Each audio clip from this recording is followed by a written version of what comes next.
Moïse avait devant lui un grand avenir, puisque la fille du roi l'avait adopté comme son fils.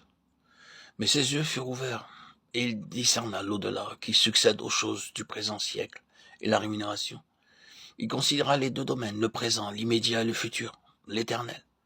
Il plaça dans la balance tout ce que la décision qu'il allait prendre entraînerait pour lui. Et détournant les regards de ce qui se trouvait sous ses yeux, de ce qui l'environnait, il décida de vivre pour l'éternité, pour Dieu. Humainement parlant, quelle perte. À sa portée, il avait les plaisirs et les trésors de l'Égypte. Mais regardant au-delà, il renonça à la qualité de fils de la fille de Pharaon. Il vient aussi pour nous un moment dans nos vies où se présente à nos yeux la céleste vision de la haute vocation de Dieu pour nous. En Jésus-Christ, enfant du roi, nous sommes encore sous des tuteurs et des gouverneurs jusqu'au moment fixé par le Père. Jusque-là, nous n'avons pas eu le sentiment qu'il dirigeait nos vies, qu'il préparait notre milieu, et cependant, il faisait notre éducation pour un service déterminé. Puis, l'heure sonne.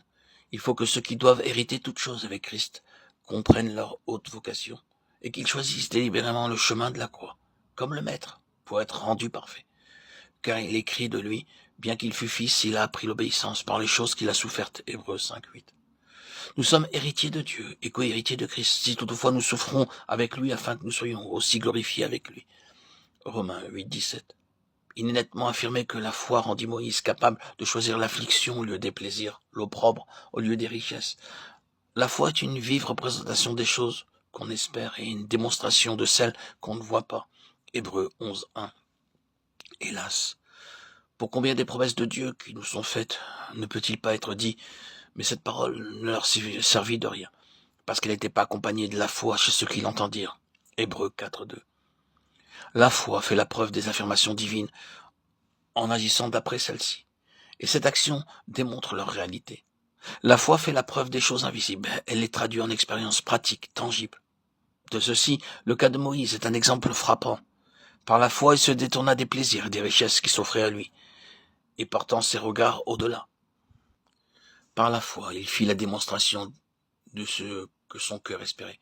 Pas à pas, il se laissa conduire hors du domaine du visible, jusqu'en la communion du Dieu invisible, communion, intimité, qu'il ne soupçonnait même pas quand il fit son choix en Égypte. La foi est la clé de toutes les richesses divines. L'Évangile déclare ce qui est dans le monde invisible.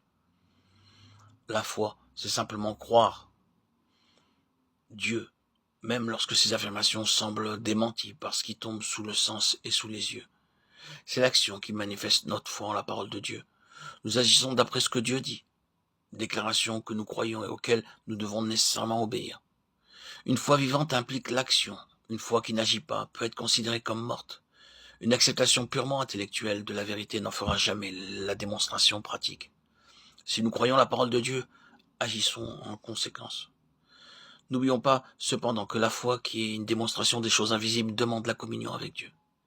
Et c'est sur ce point que bien des âmes font naufrage. Elles se reposent sur ce que d'autres leur ont dit de la parole écrite plutôt que sur ce que Dieu leur dit par sa parole.